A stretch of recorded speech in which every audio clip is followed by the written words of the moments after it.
오늘은 우리가 그 열방 비전교회 12주년을 이제 맞이해서 지난 3주 전부터 계속 말씀을 시리즈로 하고 있습니다. 그래서 지난 첫 번째 시간 우리가 열방 비전교회에 주신 우리가 회복을 넘어 부흥의 파도를 타라라는 제목으로 말씀을 나눴고, 지난 주간에는 또 하나님께서 교회 가운데 행하셨던 그 랜드마크를 좀 살펴보면서 하나님께서 우리 과거에 우리를 어떻게 인도하셨으며 또 현재 우리를 어디로 인도하고 계시고 우리가 앞으로 어디로 가야 할 것인가를 좀 같이 보는 은혜로운 시간이었습니다.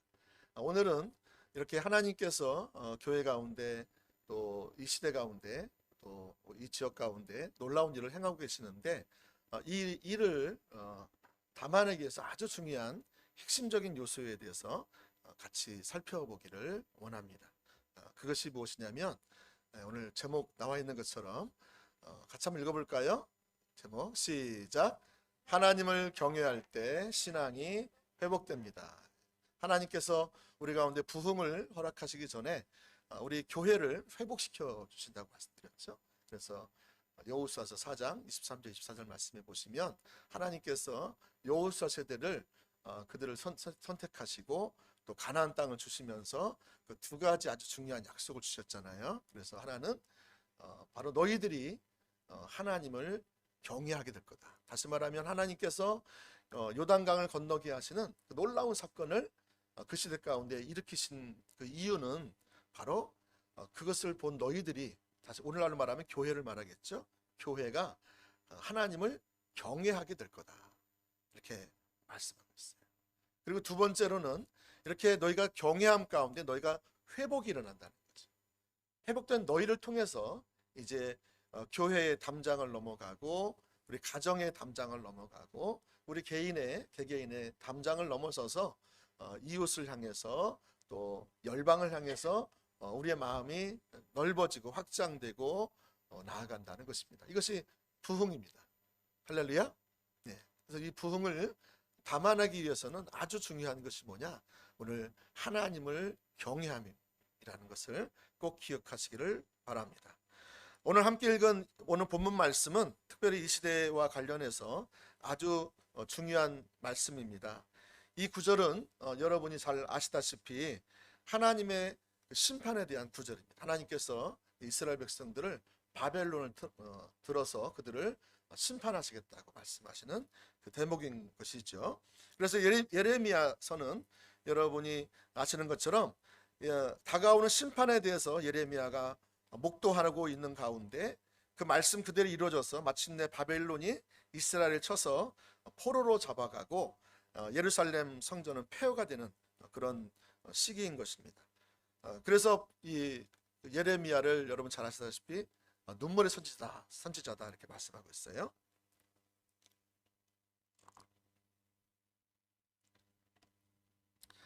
이 이규의 순간에 이제 하나님께서는 예레미야를 통해서 그들이 비록 포로로 끌려가지만 그들은 결국 회복될 것이다 라는 소망의 메시지를 그들 가운데 허락해 주고 있습니다. 그래서 그 말씀을 간단하게 요약하면 이렇습니다. 너희 때문에 내 이름이 세상에서 멸시를 받았다. 내 이름이 너희 때문에 더럽혀졌다. 그런데 어떻게 더러워졌느냐 하면 너희들은 하나님의 거룩한 백성인데 하나님의 땅에서 쫓겨남을 당했다고. 그래서 세상 사람들이 말하는 것이 하나님의 이름이 땅에 떨어지고 그 이름이 더럽혀졌다라고 말한다는 것입니다. 예를 들면 여러분 이런 것입니다. 저와 여러분에게는 이제 결혼하신 분들은 다 자녀가 있으시잖아요. 자녀들이 있는데 저희 집안에도 두 자녀가 있습니다. 그런데 이 두 자녀가 만약에 올바르게 삶을 살지 못함으로 다른 사람들에게 손가락질을 당한다 생각해 보세요. 그러면 다른 사람들이 우리 자녀들을 보면서 뭐라고 하겠습니까? 네 집 자식이야. 누구네 자식이야? 그렇게 생각할 거 아니겠어요? 여러분 이렇게 말한다는 것은 지금 그 자녀들의 행위가, 말과 태도와 행위가 지금 부모의 이름을 더럽힌다는 것을 말하는 것입니다. 여러분 우리가 예수 믿는 기독교인이잖아요. 그렇죠? 우리 안에 예수님이 살고 내가 예수님을 믿는 믿음 안에서 매일매일 삶을 살아가고 있잖아요. 그런데 세상 사람들이 저와 여러분을 보고 저 사람 예수 믿는 사람 아니야? 이렇게 말한다면 여러분, 그 세상 사람들이 그렇게 말하는 말의 뉘앙스 안에는 이런 의미가 있는 거예요. 무슨 의미가 있는 것이죠? 좋은 의미는 아니겠죠. 저들은 하나님의 거룩한 백성들이 아닌가? 예수 믿는 사람인데 왜 맨날 저렇게 살아? 왜 저렇게 맨날 찡그리고 있어? 행복하지 못한 것 같아. 예수 믿는 사람이 예수 안 믿는 사람보다 훨씬 더 못하네? 여러분, 예수 믿는 사람이 왜 저래? 이게 요즘에 코로나 시기에 우리 예수 믿는 사람들이 민낯이 드러나지 않았습니까? 더 이상 기도하는 것이 부끄러울 정도.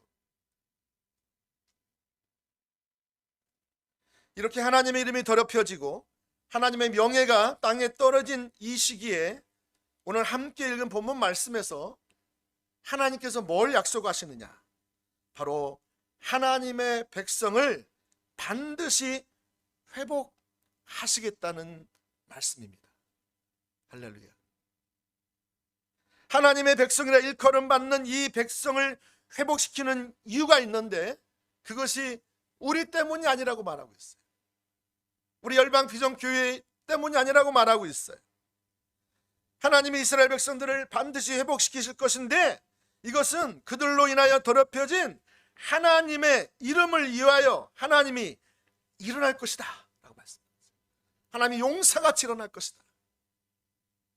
하나님이 일어나셔서 저들에게 새 마음을 주고 하나님의 도로 저들을 가르칠 것이고 그들 속에 하나님을 경외함을 주어 하나님을 떠나지 않게 할 것이고 하나님이 열과 성을 다하여 저들을 반드시 세우셔서 하나님의 이름이 다시 높임을 받게 될 것이다. 할렐루야. 여러분, 이것이 하나님의 열심, 하나님의 이름을 향한 질투, 하나님의 백성을 향한, 하나님의 교회를 향한 하나님의 질투예요. 하나님은 하나님께 속한 것들을 향해서 지키시고 보호하시고 마침내 말씀하신 대로 성취하시는 그 능력이 있으신 분이에요. 그분은 반드시 그분의 질투를 가지시고 이 일을 하시겠다는 거예요.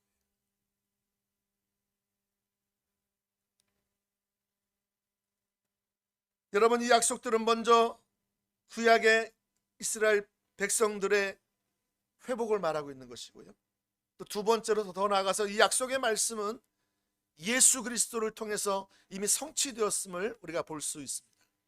그리고 더 나아가서는 예수 그리스도 안에 있는 저와 여러분, 예수 그리스도를 통해서 우리가 하나님의 자녀가 되고 하나님의 백성이 되어서 이제 그 약속에 성취하게 하시는 그 하나님이 반드시 이 일을 하시겠다는 거예요. 할렐루야. 여러분, 그래서 교회가 하나님을 떠나 완전히 침체되어 있는 것 같아요. 세상에서 온갖 조롱과 멸시를 교회가 당할 그때에 하나님께서 하시는 일은 뭐냐면 내가 너희를 반드시 회복시킬 거야.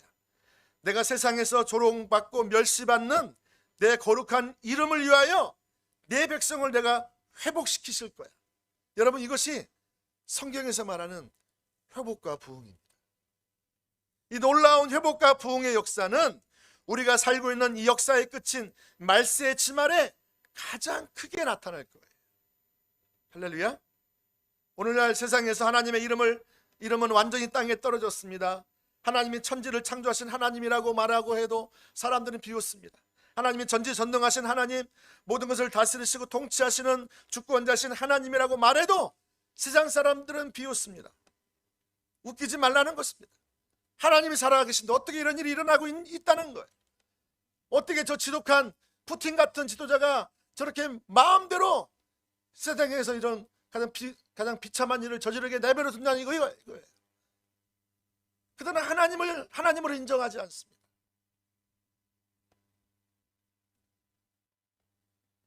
여러분, 왜 그랬을까요?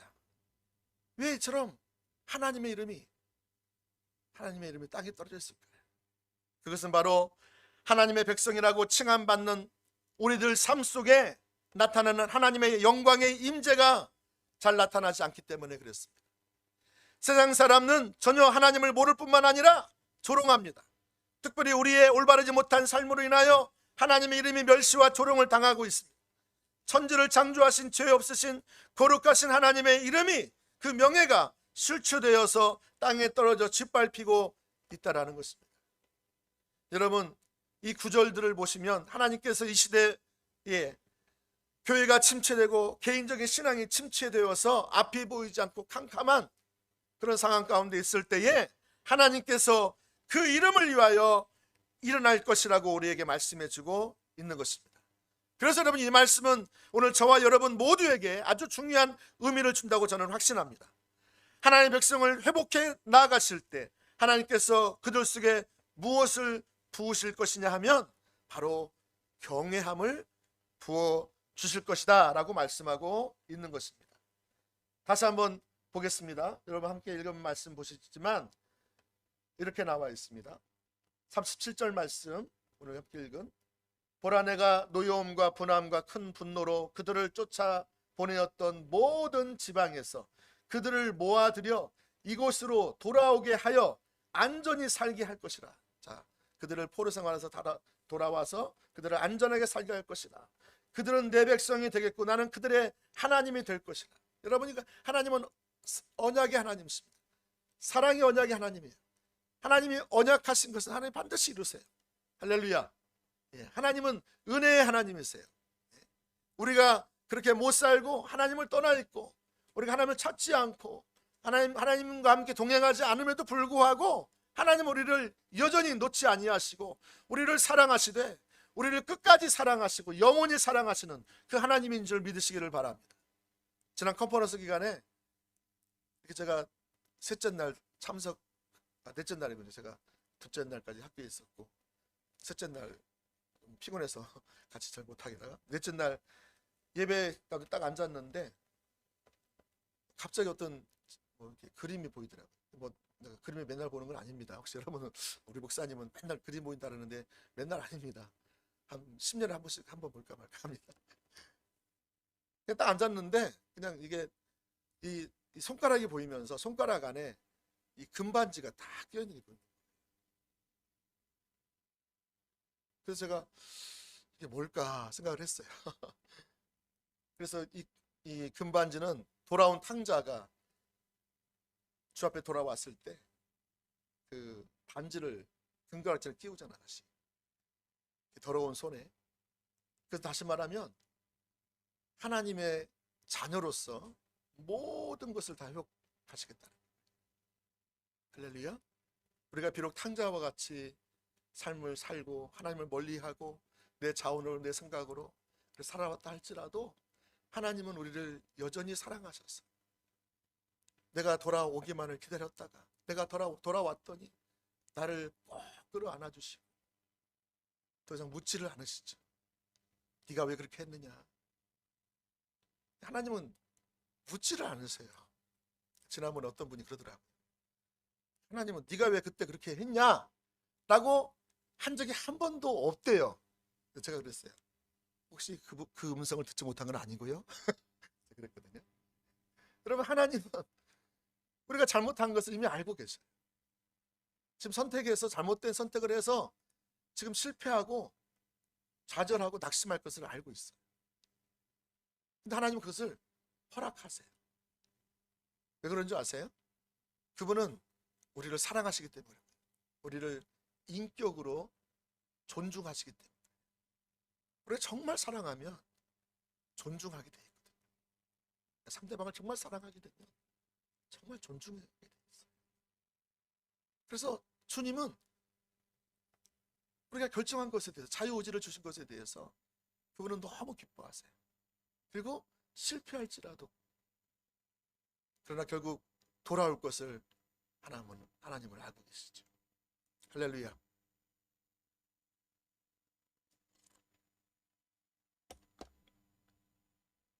그들은 내 백성이 되겠고 나는 그들의 하나님이 될 것이다. 너희가 지금 우상 숭배하고 하나님을 만홀히 여기고 하나님의 경외하지 않음으로 인해서 너희가 고통 가운데 있어서 네가 심판을 받아서 하나님의 이름이 땅에 떨어지고 너희들 백성들 가운데 하나님이 함께 하시는 일이 전혀 나타나지 않아도 내가 너희를 버리지 않을 거야. 내가 너희를 끝까지 너희와 함께해서 너희를 반드시 회복시키실 거야.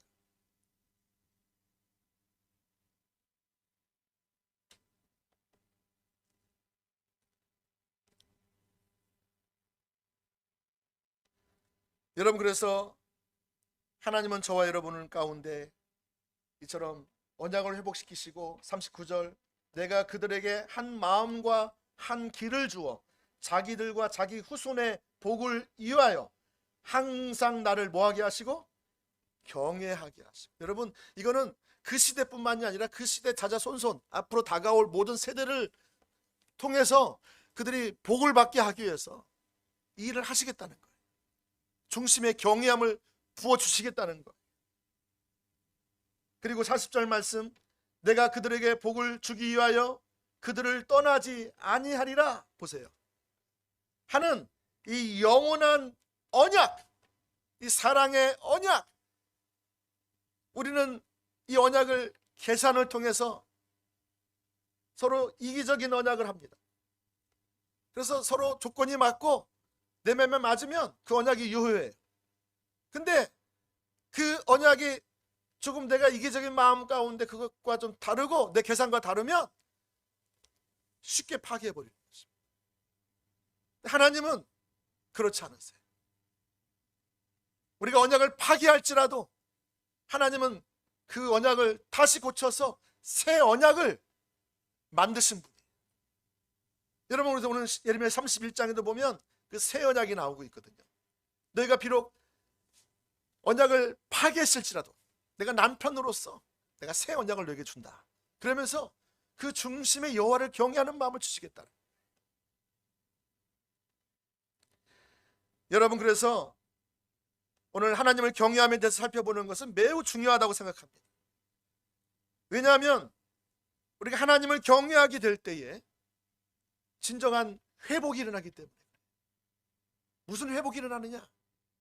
제일 먼저는 예배가 회복됩니다. 예배 가운데 하나님과의 만남이 회복됩니다. 하나님을 머리로만 아는 하나님, 의식으로만 아는 하나님, 종교적 의식으로만 아는 하나님이 이제 실제적으로 그분을 알게 되는 거예요. 그분을 영적으로 알게 되고 도덕적으로 알게 되고 경험적으로 체험적으로 그분을 알게 되는 거예요. 할렐루야. 여러분, 예배 가운데 놀라운 회복이 일어나요. 더 나아가서 하나님을 아는 것에 자라나기는 것에서도 회복이 일어나는 것입니다. 전에는 하나님을 아는 것이 지식으로만 알았었어요. 근데 그 지식이 내게 아무런 도움이 될 리가 없습니다. 내가 위험을 당하고 어려움을 당하고 어떤 일을 선택할 때에 이게 하나님 뜻인가 하나님 뜻이 아닌가를 선택하려면 여러분, 하나님을 관해서 아는 지식은 내게 아무런 도움을 주지 못합니다. 그것이 복음적이고 또 그것이 보수적이고 또 그것이 또 교리에 합당한 그 말씀을 할지라도 그것이 내게 실제로 도움이 되지 못하는 거예요. 근데 여러분, 하나님 가운데 우리 가운데 경외함을 허락해 주시면 우리가 하나님을 알게 돼요. 그분을 영적으로 알게 돼요. 지혜와 계시의 영을 부어주셔서 하나님 그분의 영광을 우리 가운데 계시해 주시고 하나님의 그 힘의 능력이 얼마나 크신가를 우리 가운데 나타내어 주시고, 할렐루야. 하나님의 우리에게 주신 유업이 얼마나 크고 놀랍고 아름다운지 그것이 실제적으로 우리 가운데 부어지고 누려지는 그 실제적인 삶이 있게 된다는 것입니다. 하나님을 경외하게 될 때에 여러분, 실제적으로 하나님과 동행하는 삶을 살게 되는 줄 믿으시기 바랍니다. 할렐루야. 하나님을 경외하게 될 때에 회복을 넘어 부흥의 파도를 타게 된다는 것입니다. 그렇기 때문에 하나님께서 하나님의 백성을 회복시키면서 하나님을 경외함을 부으시겠다고 말씀하시는 것입니다. 이처럼 하나님이 왜 우리에게 경외함을 부어주시려고 하시느냐? 이것이 우리의 모든 신앙생활에서 아주 필수적인 요소이기 때문에 그렇다는 것입니다. 할렐루야. 자, 그러면 하나님을 경외함이 도대체 무엇인가 라는 것입니다. 하나님을 경외함이 무엇인가?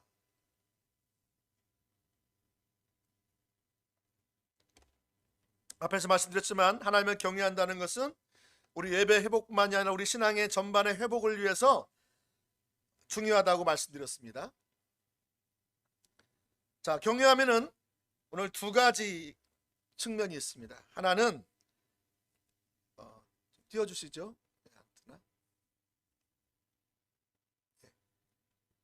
하나는 하나님의 성품에 압도되어 감격하는 것이다. 한번 읽어보시겠습니다. 시작. 하나님의 성품에 압도되어 감격하는 것이다. 하나님을 경외한다라는 것은 하나님의 성품을 아는 것이 먼저입니다. 하나님의 영광, 성품은 하나님의 영광이라는 표현도 되잖아요. 하나님의 형상, 이게 다 동일한 의미인데, 그러니까 우리가 하나님의 성품, 하나님의 영광, 하나님의 그 형상, 그것을 우리가 인식하는 거예요. 이게 매우 중요하죠. 그래서 여러분, 우리가 하나님을 경외한다는 것은 하나님의 아름다움에 압도되어, 이게 성품이죠. 하나님 앞에서 감격하고 감탄하는 것을 말하는 것입니다. 시편 33편 8절 말씀에 보시면 이렇게 나와 있습니다. 온 땅은 여호와를 두려워하며 세상의 모든 거민들은 그를 경외할지어다. 여기서 경외한다는 말을 두 번 반복해서 쓰고 있어요. 자, 어디요? 한 번 돼 있는데요. 한 번은 그 앞절에 보시면 여호와를 두려워하며, 두려워한다는 것이 경외한다, fear한다는 거예요. 그래서 경외한다, 두려워한다, 이걸 혼용해서 쓰고 있는 것입니다. 자, 그래서 온 땅은 여호와를 두려워한다, 여호와를 경외한다라는 뜻입니다. 여러분, 그래서 경외함으로 감탄하며 선다라는 뜻입니다. 온 땅이 그렇게 하나님을 실제로 인식한다는 것을 말하고 있습니다. 우리가 어떤 아름다운 경치나 또 대전에 펼쳐진 아름다움을 보면 저절로 무엇이 나옵니까? 우리 중심에서 탄성이 나오죠. 우와, 오. 저는 전에 그 어디야, 4월 달에 가보면 벚꽃놀이 나이가 먹으니까 이제 다 보이더라고. 꽃이 보이고 나무가 보이고 그냥 안 지나가요. 이번에 우리 일본에서 오셨던 선교사님이 이게 화장실에 여기 이제 물을 주고 있었거든요. 화장실 다녀오시더니 목사님! 그러면서 막 놀라셔가지고 어떻게 국화꽃이 이렇게 예쁘게 형형색색으로 이렇게 있을 수 있냐 이거예요. 너무 놀라시는, 그분이 73세신데 소녀 같은 마음을 가지셨어요. 어떻게, 여러분, 이게 경외함이에요. 경외. 어떤 분은 꽃을 봐도 꽃이 있네 이러신 분 있어요. 이거 지금 심각한 겁니다. 예? 이거 혹시 우울감 걸리신, 우울증 직전이 우울감이라는데, 예. 이게 별로 꽃을 봐도 뭐 사람을 봐도 뭐 별로 감흥이 일어나지 않아. 그거 지금 심각한 내 마음 가운데 마음의 병이 걸려 있는 거예요. 여러분, 우리가 새가 지나가면 와, 새소리가 너무 이쁘잖아요. 그렇죠? 하늘을 봐도 너무 청명하잖아요. 너무 아름답잖아요. 옆 사람을 봐도 우와, 머리를 깎아더니 우와, 막 머리를 깎아도 막 쳐다보지도 않고 지난주에 머리를 깎았나 안 깎았나 뭐 관심도 없어. 그러면 이제 경외함을 잃어버리는 겁니다. 오늘 저희 아내가 저한테 나를 경외하시오 그러더라고요. 그래서 내가 중심에서 내가 왜 경외를 해야 되지? 하나님을 경외하지 왜 내가 사람을 경외해? 여러분, 우리가 하나님을 경외하면 사람도 이렇게 다르게 보여요. 할렐루야. 우리가 사는 세상이 달라 보이고요. 여러분, 그러나 하나님을 경외한다는 것은 우리가 세상에서 이 경외하는 것과 다른 의미입니다. 하나님을 경외함이란 하나님의 그 성품에 감탄하여 감격하는 것을 말하는 것입니다. 하나님은 그 다윗은 하나님을 아름답다고 표현했어요. 여러분, 하나님이 눈에 보입니까? 안 보입니까? 안 보이죠. 예? 하나님은 영이셔서 그분은 형체를 가지고 계시지 않으세요. 근데 다윗은 하나님을 아름답다 이렇게 표현해요. 시편 27편 4절 말씀에 보시면 그의 한 가지 소원은 뭐라고 그래요? 내 평생에 여호와의 집에 살면서 하나님의 아름다움을 보며 사모하는 것이다. 그러면 이 다윗은 어떻게 하나님의 아름다움을 보았을까? 이 아름다움이 뭐라고요? 하나님의 성품이에요. 아주 매력적인 성품. 다윗은 하나님의 매력에 빠져들었어요. 그분의 형상을 보는 만큼, 그분의 영광을 보는 만큼, 그분의 성품을 알면 알수록 다윗은 그 하나님과의 사랑에 푹 빠져버렸어요. 여러분, 다윗이 보았던 하나님의 아름다움, 그것은 하나님의 속성을 말합니다. 하나님의 속성. 그것에 감격하여 감탄하여 서는 것입니다. 그래서 우리가 부르는 찬양 가사 중에서도 그 찬양이 있죠. 주의 아름다움은 말로다 영원할 수 없고 주님의 그 놀라우심은 다 표현할 수 없어요. 누가 그 지혜를 깨닫고 누가 사랑 측량할까? 보좌에 계신 주의 이여 아름다우신 주님 내가 주를 경외함으로 찬양 가사도 이렇게 나오는 거죠. 계속 할까요? 우리 찬양 가사를 썼던 사람도 주의 아름다움을 보면서 주님을 경외함으로 썼다고 하고 있잖아요. 여러분 다윗도 마찬가지예요. 하나님의 아름다움을 보고 하나님을 경외한 것을 볼 수가 있습니다. 그래서 여러분 그 시편 5편 7절에도 보시면 이렇게 나와 있어요. 오직 나는 주의 풍성한 사랑을 힘입어. 풍성한 사랑이 뭐예요? 하나님의 성품이죠. 하나님은 사랑이신데 그 사랑이 너무 풍성하시대요. 그래서 지금 다윗은 예배하러 갈 때 그 하나님의 풍성하신 사랑, 그 성품을 보았던 거예요. 그 사랑을 힘입어 주의 집에 들어가 주를 경외함으로 성전을 향하여 예배하리. 할렐루야. 다윗은 이처럼 하나님의 영광을 목도하면서 이 성령님을 통해서 하나님의 영광의 임재 또 하나님의 그 영광의 형상을 보고 그 하나님을 향해서 경외함으로 나아갔다는 것을 볼 수가 있습니다. 우리 가운데 하나님을 경외하려면 어떻게 가능합니까? 어떻게 우리가 하나님의 아름다움을 볼 수 있을까요? 어떻게 우리가 하나님의 형상을 볼 수 있을까요? 그것은 바로 하나님 자신을 계시해 주셔야 합니다. 우리가 하나님의 형상을 보고 싶다고, 영광을 보고 싶다고, 하나님의 성품을 알고 싶다고 아무리 해도 하나님이 안 가르쳐주면 모르는 거예요. 그래서 여러분, 하나님께서 하나님 자신을 계시하셔서 하나님의 사랑의 능력을 계시해 주시고, 하나님 그분의 거룩하심을 계시해 주시고, 하나님의 우리를 향하신 긍휼하심을 계시해 주시고, 하나님의 그 공의로우심과 정의로우심, 하나님 이 땅을 다스리실 때 하나님의 정의와 공의를 가지고 이 땅을 다스리시잖아요. 그래서 그것을 계시해 주실 때 하나님은 공의로우신 분이시구나, 하나님은 정의로우신 분이구나. 여러분, 푸틴이 아무리 미치광이처럼 저렇게 해도요, 하나님은 어떠신 분이라고요? 공의로우신 분이에요. 하나님은 정의로 세상을 다스리시는 분이에요. 우리가 그 하나님의 성품을 알게 된다면 더 이상 우리는 두려워하지 않을 거예요. 핵폭탄 두려워하지 않을 거예요. 할렐루야. 반드시 하나님이 심판하시고, 하나님의 신실하심을 이처럼 성령의 조명으로 깨달아서 그분을 인식함으로 그분 앞에 압도되는, 그분의 영광의 무게, 그분의 형상의 무게, 그분의 그 성품의 무게에 내가 압도되는 거예요.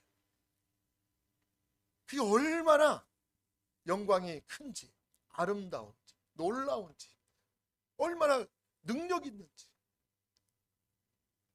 그래서 그 아름다움 앞에 감탄하고 감격하는 것, 이것이 하나님을 경외합니다. 이 하나님을 경외함에 있어서 가장 대표적으로 성경적인 예를 하나 든다면 모세의 예를 들 수 있습니다. 여러분 출애굽기 32장에서 보시면 잘 아시는 것처럼 이스라엘 백성들이 이제 십계명 가지러 올라간 모세가 내려오지 않자 짜증을 내기 시작합니다. 모세가 눈에 보여야 불안하지 않는데 모세가 안 보이는 거예요. 왜냐하면 그들에게 있어서 모세는 하나님의 자리에 있었거든요. 하나님이 안 보이는 거예요. 어떻게 한 거예요? 사람들이 이제 아론을 부추겨 가지고 막 금은 보화를 다 모아 가지고 뭐 했어요? 금송아지를 만들게 했어요. 그리고 금송아지 앞에서 그들은 화목제를 드리고 예배를 드리고 그 앞에서 광란의 파티를 하기 시작했습니다. 그랬을 때 하나님은 모세에게 너희 백성이 지금 엄청난 죄악을 저질렀다. 내가 저들을 멸해버리겠다 이렇게 말씀하셨어요. 그러니까 모세가 중재하죠. 하나님께서 약속하신 그 백성들, 그 자녀들을 좀 멸하시면 하나님의 이름이 어떻게 되겠습니까? 그래서 그들을 살려달라고, 그들의 죄를 사해달라고 말하면서 그들을 사해 주시지 않을 거거든 저의 이름도 주님의 그 생명책에서 지워달라. 그렇게 해서 결사적으로 막아서서 결국 하나님의 마음이 돌이키게 했죠. 근데 하나님이 출애굽기 33장에서 보시면 마음은 돌이켰지만 하나님 뭐 하시겠다? 하나님은 너희들과 함께 가지 않겠다. 너희들 가서 너희들이 원하는 젖과 꿀이 흐르는 가나안 땅을 너희가 취해라. 내가 내 천사들을 보내서 내가 그 가나안 칠족속을 다 멸하겠다 이렇게 말한 거예요. 근데 모세는 어떻게 합니까? 하나님이 함께 가시지 않는다. 하나님의 얼굴이 함께 가지 않는다. 하나님의 임재가 함께 가지 않는다. 나도 안 가겠습니다. 여러분 그리고 하나님이 이제 마음을 돌이켜서 내가 너를 편하게 하리라. 여러분 지금 하나님과 모세의 관계를 아시겠죠? 내가 너의 마음을 편하게 하리라. 그러면서 내가 같이 갈게 라고 하나님이 돌이켜서 이렇게 말씀하십니다. 이때 모세가 또 기도합니다. 뭐라고 기도하죠? 하나님 나에게 무엇을 보여달라고요? 하나님의 영광을 보여주세요. 하나님의 성품을 보여주세요. 이게 출애굽기 33장 18절에 말씀하고 있는 것입니다. 이 모세의 기도에 응답하여 34장으로 건너가면 하나님이 영광 중에 임하십니다. 그리고 나셔서 하나님이 자신을 계시하세요. 자신을 계시하신다는 게 무슨 말이에요? 하나님의 성품을 계시하는 거예요. 그래서 출애굽기 34장 5절부터 7절까지 말씀 보시면 하나님의 성품이 이렇게 계시되고 있어요. 우리 같이 한번 읽어보겠습니다. 출애굽기 34장 5절에서 7절까지 시작. 여호와께서 구름 가운데에서 강림하사 그와 함께 거기 서서 여호와의 이름을 선포하실세. 여호와께서 그의 앞으로 지나시며 선포하시되 여호와라 여호와라 자비롭고 은혜롭고 노하기를 더디하고 인자와 진실이 많은 하나님이라. 인자를 천대까지 베풀며 악과 과실과 죄를 용서하리라. 그러나 벌을 면제하지는 아니하고 아버지의 악행을 자손 3, 4대까지 보응하리라. 여러분 여기서 하나님의 성품이 드러나죠. 은혜롭고 자비롭고 노하기를 더디하고 인자와 진실이 많은데 인자를 천대까지 베푸시겠다. 그리고 혹시 하나님 앞에서 범죄하거든 내가 그 아비의 악을 면제하지 않고 3, 4대까지는 보응할 거다 이렇게 말씀하세요. 천대에 비하면 하나님의 인자와 자비를 베푸시는 그 천대에 비하면 이 그 심판은 너무너무 적죠. 3, 4대까지만 하신다. 그만큼 하나님은 저 여러분 가운데 하나님의 성품을 드러내시고 나타내시기를 원하신다는 것입니다. 모세가 이 하나님의 이 성품, 하나님의 영광을 보았을 때 그가 한 일이 뭔지 아십니까? 여러분, 우리는 지금 이 글로 읽잖아요. 모세는 그 현장에 있었어요. 근데 그가 그 하나님의 성품, 하나님의 영광을, 하나님의 이름이 드러났을 때, 하나님 자신을 계시하셨을 때 그가 나타난 그 행동이 뭐였어요? 41 몇 절이요? 예, 8절에 가보면 모세가 어떻게 합니까? 예, 하나님 앞에서 납작 엎드립니다. 여러분, 이게 경외함.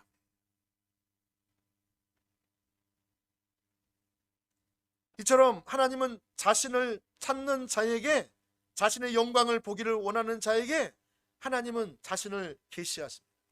그래서 영국 역사상 가장 위대한 설교자라고 하는 찰스 하든 스펄전 목사님도 이렇게 말했어요.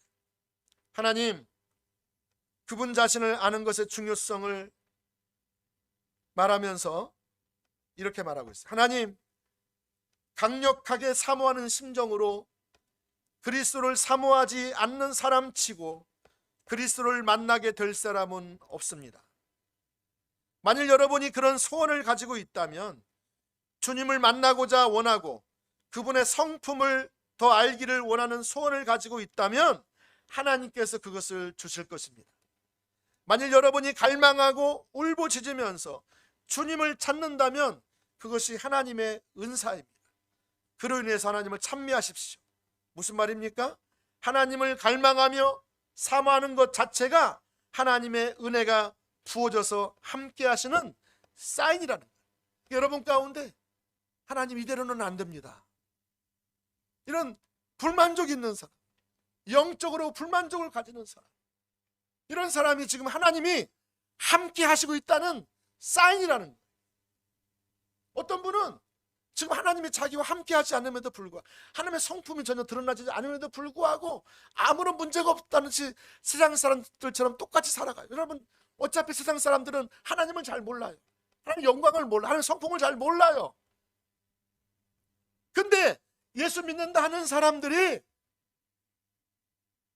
하나님의 성품이 보여지지 않고, 영광이 보여지지 않고, 뜻이 안 보이고, 그럼에도 불구하고 캄캄하고 해도 가만히 있는 거예요. 그럴 수 없다는 거죠.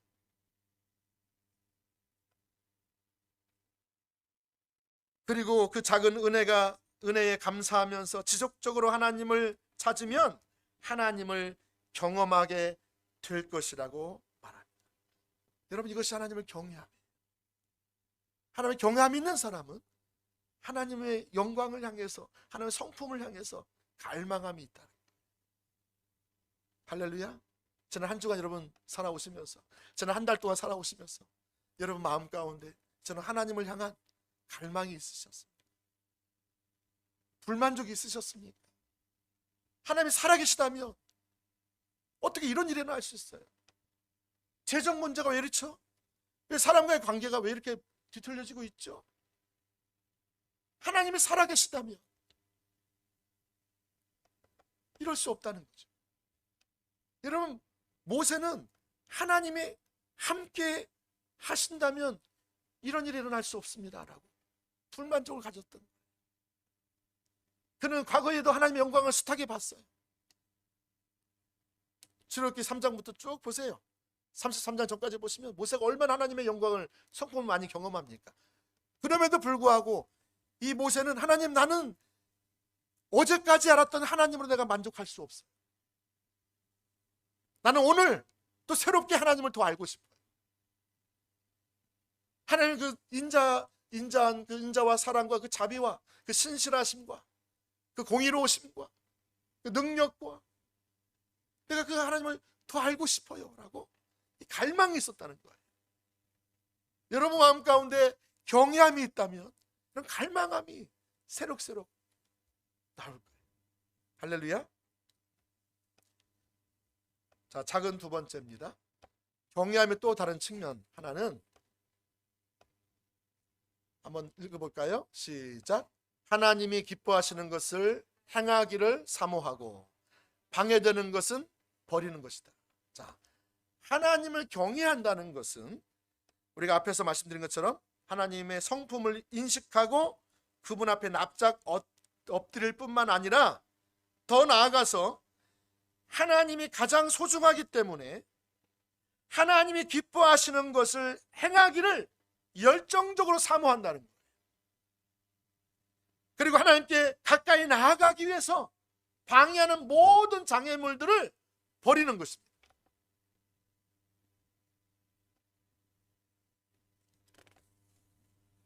여러분, 모세 속에는 이처럼 하나님의 경외함이 있었어요. 경외함이 있었기 때문에 모세는 하나님이 기뻐하시는 것을 행하고 하나님이 기뻐하시는 자리에 머물기를 열정적으로 추구했습니다. 그래서 그는 하나님이 그의 인생에서 가장 소중한 가치가 되었기 때문에 다른 모든 것을 버릴 수 있었어요. 그는 여러분 얼마나 그가 피로감이 쩌들으셨을까요? 지금 신명기 33장까지 왔으면 그는 막 속이 다 썩었어요. 정말 쉬고 싶었어요. 제발 이거 좀 내려놓고 싶었어요. 200만 명의 리더가 된다는 게 여러분 얼마나 힘들겠어요. 모세는 제발 주님 이제 그만하고 싶어요. 너무 지쳤거든. 너무 상처도 많이 받고. 근데도 여러분 모세가 어떻게 했다고요? 그는 사람들의 요구와 목적들을 만족시키는 것을 철저하게 버렸어요. 그는 사람을 기쁘게 하기 위해서 목회하지 않았어요. 그는 하나님을 기쁘시게 하기 위해서. 그는 200만 명의 지도자가 되는 것보다 그는 그냥 하나님 앞에서 아무도 없다 할지라도 하나님을 선택해서 하나님 곁에 머물러 있는 것, 그것이 그의 가장 큰 열망이었어요. 왜냐하면 그의 마음 가운데는 경외함이 있었다. 주님. 시편 128편 1절 말씀에 보면 하나님을 경외하는 자는 하나님의 길을 따라 행한다라고 말하고 있습니다. 여러분, 모세는 하나님을 경외함으로 하나님의 길을 알기를 원했어요. 출애굽기 33장에 보시면 내가 주님 앞에 주의 종이거든, 내가 은총을 받았거든, 주님 제게 주님의 길을 알려주세요. 모세는 지쳐가지고 이제 그만둘 것이 아니라 오히려 그런 상황 가운데서도 지금 200만 명이 다 우상숭배해가지고요 지금 죽을 위경이 있었는데 겨우 그들을 살려냈다고요. 하나님도 버리겠다고 한 그 백성을 모세는요 버리지 않고요 중재하고 자기 생명을 잃어버릴지언정 이 백성을 살려달라고 그렇게 나아가요. 근데 여러분, 그럼에도 불구하고 모세가 구했던 건 뭐라고요? 하나님, 내가 만약에 하나님께 은총을 받은 자, 내가 하나님께 신임을 얻은 자거든, 하나님 나를 믿거든, 저에게 하나님의 길을 알려주세요. 하나님의 길은 하나님의 뜻이에요. 하나님의 마음.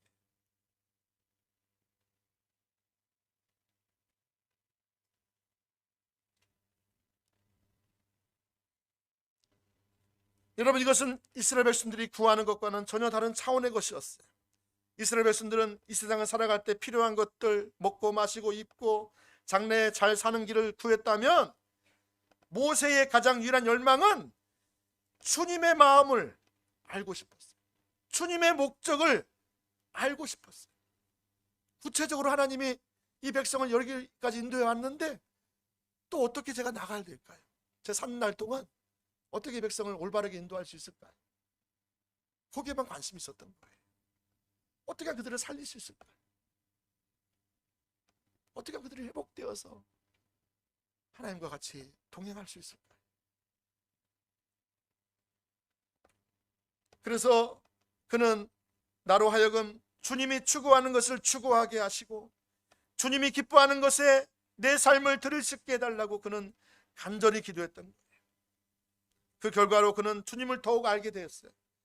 그리고 지속적으로 주님의 은총을 더 받게 되었어요.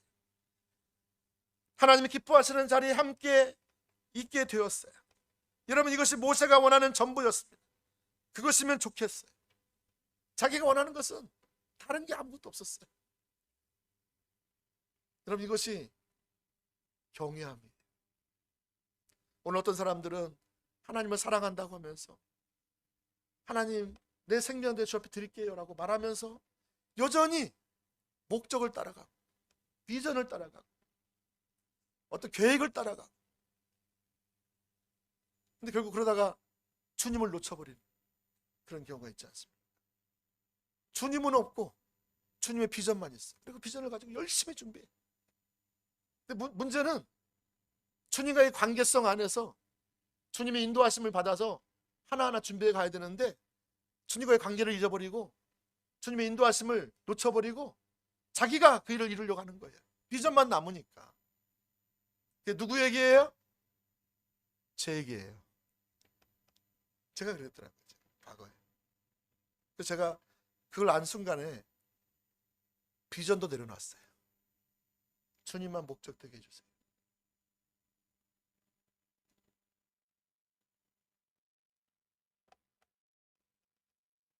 여러분, 사도 바울도 빌립보서 3장 말씀해 보시면 그가 그리스도를 아는 지식이 가장 고상함을 알았어요. 그래서 그는 다른 모든 것을 배설물로 여길 수 있었습니다.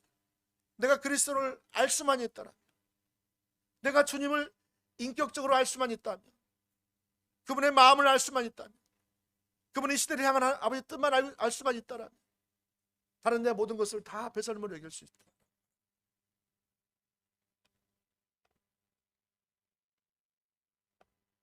사도 바울은 주님을, 성품을 아는 것이 가장 소중한 가치인 것을 알았어요. 그래서 바울은 예수님을 따라갔을 뿐만이 아니라 방해하는 모든 것을 배설물로 여기고 지속적으로 달려갈 수 있었던 것을 볼 수가 있습니다. 빌립보서 3장 7절에서 8절 말씀 보시면 이렇게 나와 있습니다. 그러나 무엇이든지 내게 유익하던 것을 내가 그리스도를 위하여 다 해로 여길 뿐더러 또한 모든 것을 해로 여김은 내 주 그리스도 예수를 아는 지식이 가장 고상함을 인함이라. 내가 그를 위하여 모든 것을 잃어버리고 배설물로 여김은 그리스도를 얻고. 이 사도 바울은 그리스도를 아는 지식, 여러분, 그리스도를 안다는 것은 성품으로 그분을 아는 거예요. 사도 바울은 성경에서 말하는 하나님을 알았어요. 그뿐만 아니라 성경에서 말하고 있는 인격체시고 살아계신 그분을 알았어요. 그리고 그분과 실제적인 교제를 했어요. 교제를 통해서 그는 하나님의 성품을 알게 됐어요. 하나님의 마음도 알게 됐어요. 뜻도 알게 됐어요. 하나님의 목적도 알게 됐어요. 그래서 그는 그의 인생을 전체를 그 하나님의 마음과 뜻과 의중과 목적을 알고 거기에 자기 인생을 드린 거예요. 자기가 원하는 것은 다 배설물로 내려놨어요. 그는 하루하루 주님을 더 알기를, 주의 성품을 더 알기를, 주님을 더 사랑하기를, 주님 말씀하시면 거기에 내 온 삶을 동참하기를, 그게 유일한 열망이었어요. 사도 바울은 여러분, 하나님이 전 세계 복음화 시켜라, 여기에 관심이 있지 않았어요. 그는 주님에게 관심이 있었다니까요. 그는 하나님이 주신 비전에 관심을 가지지 않았어요. 그는 비전을 주신 하나님께 관심을 두었어요. 그래서 그 주님을 잊어버릴까봐, 놓쳐버릴까봐, 여기도 나오잖아요. 내가 그리스도를 잃어버리지 않기 위해서 내가 모든 것을 배설물로 여겼다.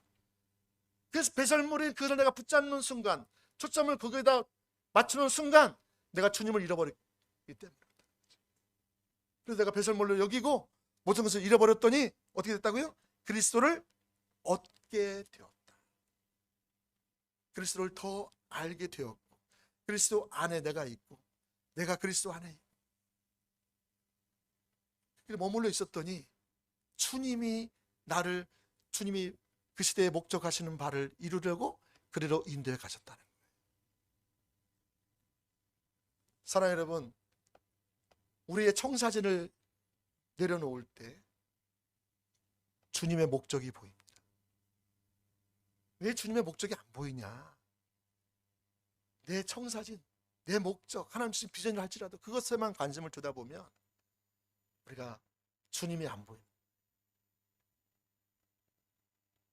12절 빌립보서 3장 12절 말씀 이하에 보면 내가 이미 얻었다함도 아니요 온전히 이루었다함도 아니라 오직 내가 그리스도 예수께 잡힌 바 된 그것을 잡으려고. 사도 바울은 그 심령이 예수님께 붙잡혔어요. 그래서 주님 안에서 주님을 붙잡고 나아가는데 그것을 잡으려고 쫓아가노라. 형제들아, 나는 아직 내가 잡은 줄로 여기지 아니하고 오직 한 일, 즉 뒤에 있는 것은 다 잊어버리고 앞에 있는 것을 잡으려고 표대를 향하여 그리스도 예수 안에서 하나님이 위에서 부르신 부름의 상을 위하여 쫓아간다. 이렇게 말하고 있는 것입니다. 여러분, 우리 모두가 이렇게 되어지기를 예수님 축복합니다. 사도 바울은 이렇게 하나님을 끝까지 쫓아갈 수 있었던 그 비결, 그것은 바로 중심에 경외함이 있었어요.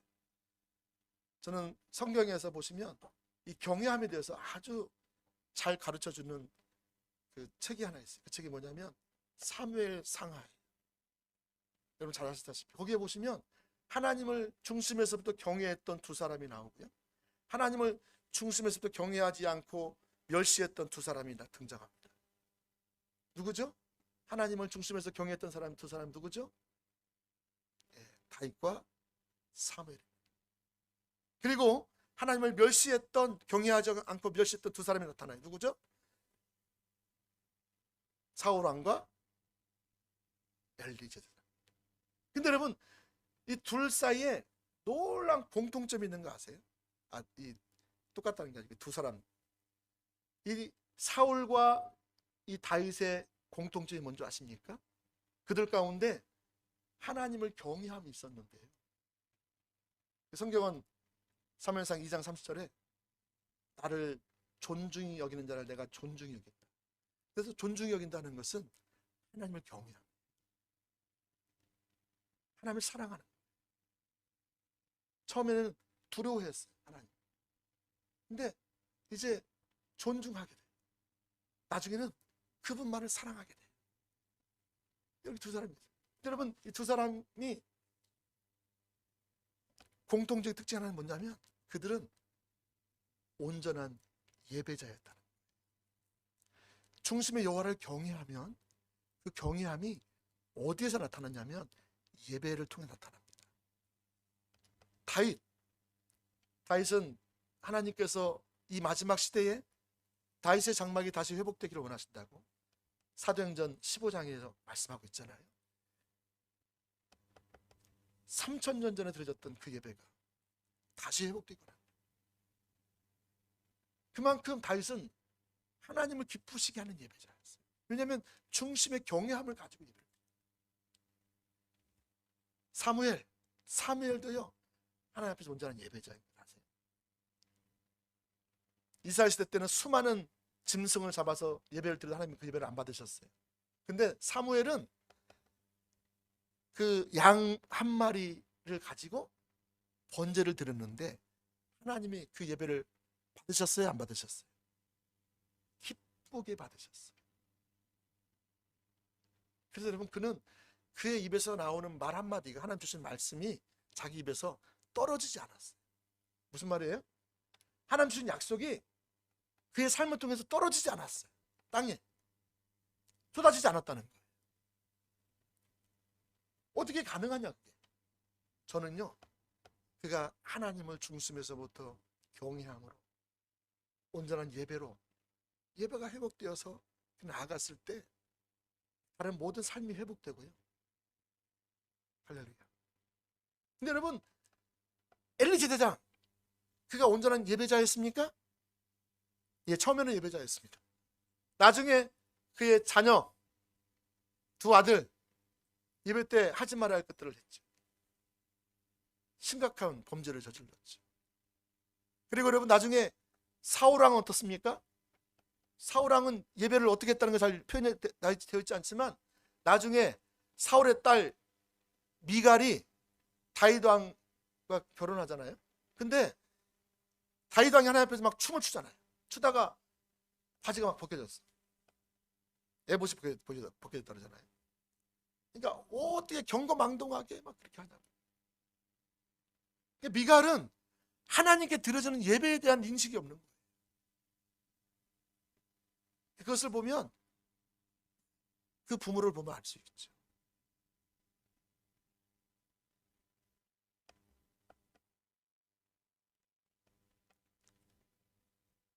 하나님은 사무엘상 2장 30절 말씀에 나를 존중히 여기는 자를 내가 존중히 여기고 나를 멸시하는 자를 내가 경멸히 여기리라.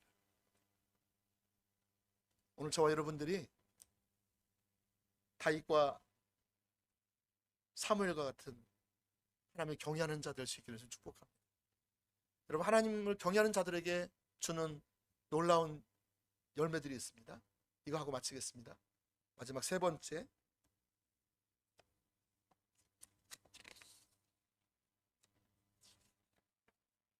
하나님을 경외할 때 어떤 일이 일어나는가?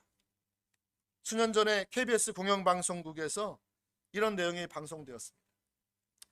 미국의 한 가문이 지금까지 8대에 거쳐서 미국을 움직이는 인물들을 줄줄이 배출해 오고 있습니다 라는 거였어요. 이 집안이 정치, 경제계, 법조계는 물론 학계, 종교계에 이르러 수백 명의 인재들이 배출되었다고 합니다.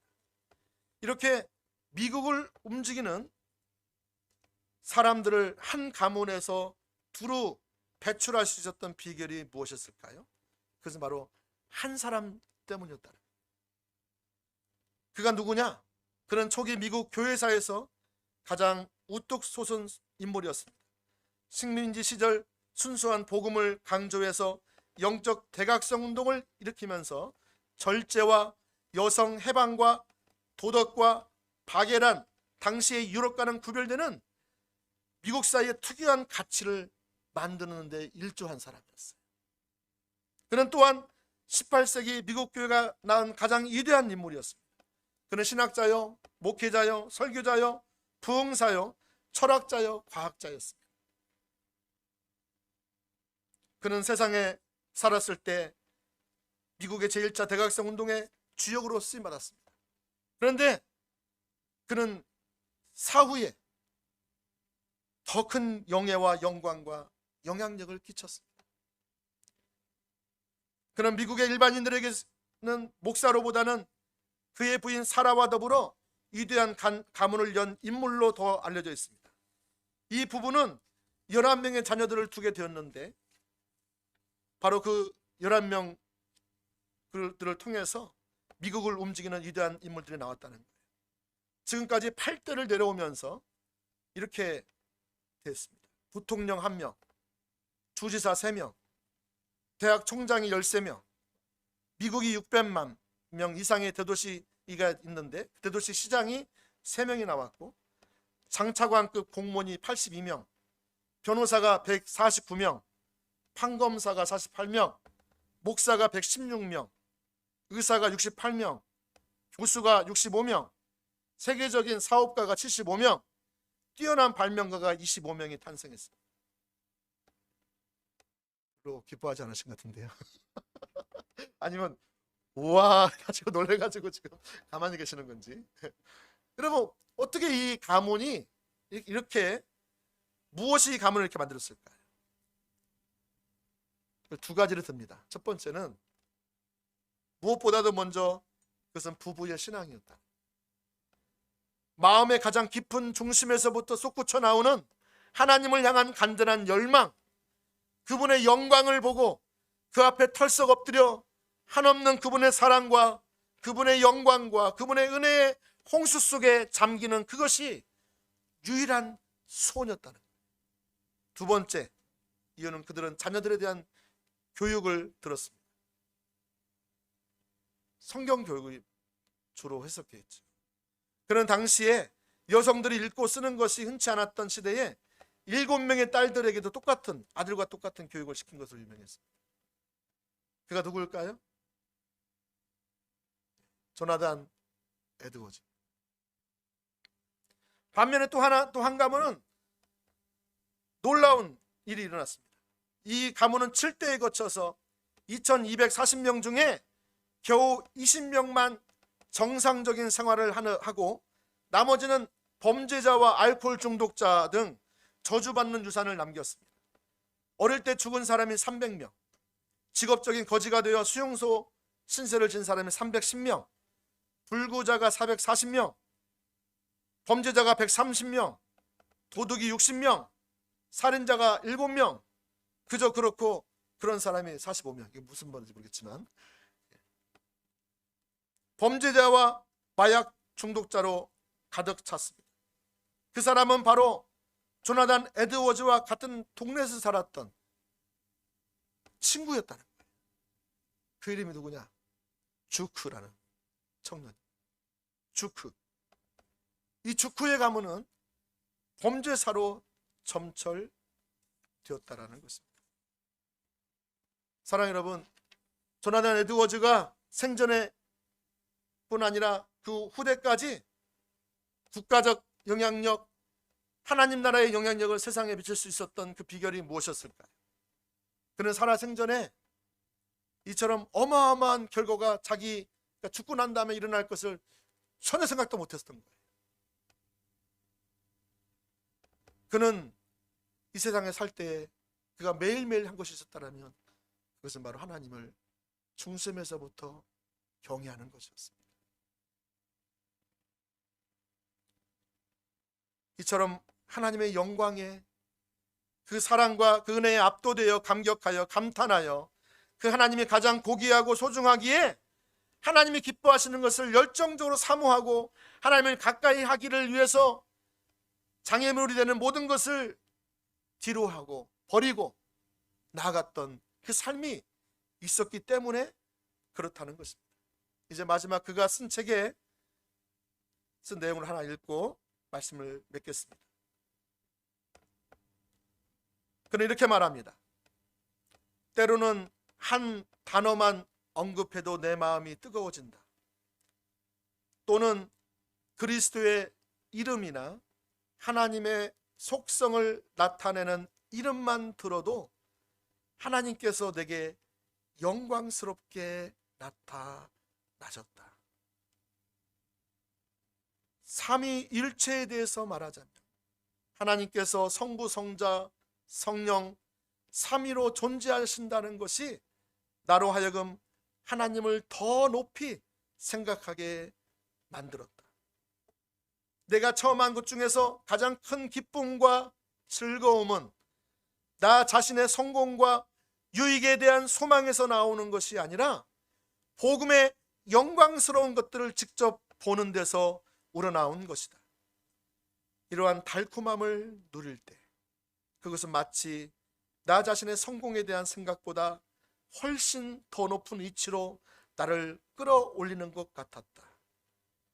때로는 내가 나의 밖에서 보는 그 영광스럽고 즐거운 대상에서 눈을 떼어 나 자신과 나 자신의 유익에 관심을 갖는 것이 정말 엄청난 손해처럼 여겨져서 참을 수가 없었다.